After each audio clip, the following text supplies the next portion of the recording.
दिल्ली चुनाव में उत्तर प्रदेश के मुख्यमंत्री योगी आदित्यनाथ का जलवा देखने को मिला। जिन सीटों पर योगी ने प्रचार किया वहां आम आदमी पार्टी को हार का सामना करना पड़ा। योगी का स्ट्राइक रेट देखकर विरोधियों में खलबली मच गई है। दिल्ली के दंगल में बाबा का जादू देखने को मिला है। दरअसल उत्तर प्रदेश के मुख्यमंत्री योगी आदित्यनाथ यूं ही नहीं भाजपा के स्टार प्रचारक और फायर ब्रांड नेता कहलाते हैं। उनकी लोकप्रियता केवल उत्तर प्रदेश ही नहीं बल्कि देश के कई अन्य राज्यों में भी है और इसकी बानगी कई अलग अलग विधानसभा चुनाव में भी देखने को मिल चुकी है। चाहे वो महाराष्ट्र का विधानसभा चुनाव हो या फिर हरियाणा का विधानसभा चुनाव, सीएम योगी ने जिन जगहों पर प्रचार किया उनमें से अधिकांश सीटों पर भारतीय जनता पार्टी को जीत मिली। इस कड़ी में सीएम योगी ने दिल्ली विधानसभा चुनाव में भी जमकर प्रचार किया और धुआंधार रैली की। करीब 14 इलाकों में सीएम योगी ने रैली की थी। उनमें से 11 विधानसभा सीटों पर भारतीय जनता पार्टी को जीत मिली है। योगी ने किन किन विधानसभा सीटों पर प्रचार किया था, चलिए आपको बताते हैं।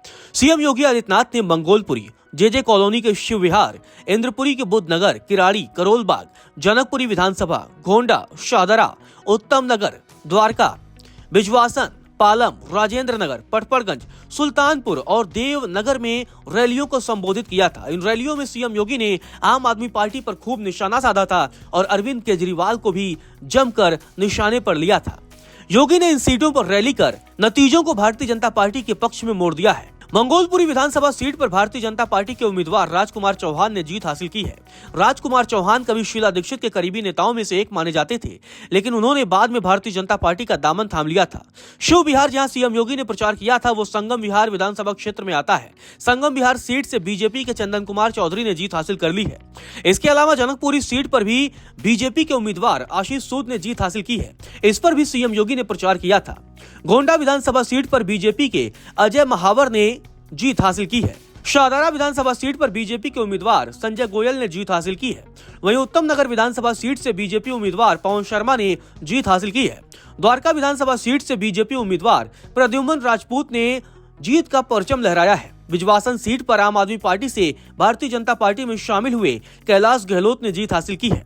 पालम विधानसभा सीट से भारतीय जनता पार्टी के कुलदीप सोलंकी ने जीत हासिल की है। राजेंद्र नगर विधानसभा सीट पर बीजेपी उम्मीदवार उमंग बजाज ने जीत हासिल की है। वहीं पटपड़गंज विधानसभा सीट पर बीजेपी उम्मीदवार रविंद्र सिंह नेगी ने जीत का परचम लहराया है।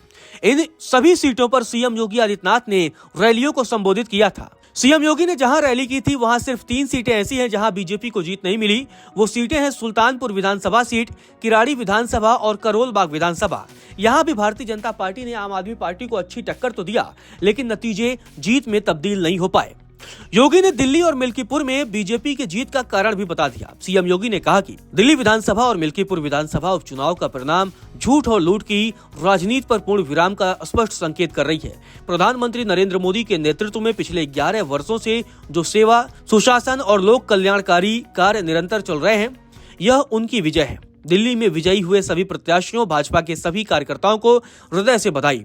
मुख्यमंत्री योगी आदित्यनाथ ने आगे कहा कि मिल्कीपुर विधानसभा उपचुनाव के परिणामों ने समाजवादी पार्टी के परिवारवाद और झूठ की राजनीति को पूर्ण विराम देते हुए डबल इंजन सरकार के सेवा, सुरक्षा और सुशासन के मॉडल को अंगीकार किया है। यह परिणाम बताता है कि राजनीतिक स्वार्थ के लिए समाजवादी पार्टी भले ही कितने झूठ का सहारा क्यों न ले ले, कितना बड़ा प्रोपेगेंडा क्यों न ले ले, लेकिन जनता जनार्दन उन्हें सबक सिखाने के लिए पूरी तत्परता से कार्य कर रही है। लगभग 61,000 वोट से भाजपा के चंद्रभानु पासवान की विजय इस बात को प्रमाणित करती है कि जनता जनार्दन का विश्वास डबल इंजन की भारतीय जनता पार्टी सरकार व प्रधानमंत्री नरेंद्र मोदी के नेतृत्व में है। गौरतलब है, सीएम योगी ने मिल्कीपुर में बीजेपी के पक्ष में बाजी पलट दी थी। मिल्कीपुर में सीएम योगी ने समाजवादी पार्टी को सबक सिखाते हुए करारी शिकस्त दी है। बीजेपी को मिल्कीपुर में 61,000 से ज्यादा वोटों से जीत मिली है। यहां से समाजवादी पार्टी के नेता अवधेश प्रसाद के बेटे अजीत प्रसाद को हार का सामना करना पड़ा है और भारतीय जनता पार्टी के चंद्रभानु पासवान ने जीत का झंडा गाड़ा है।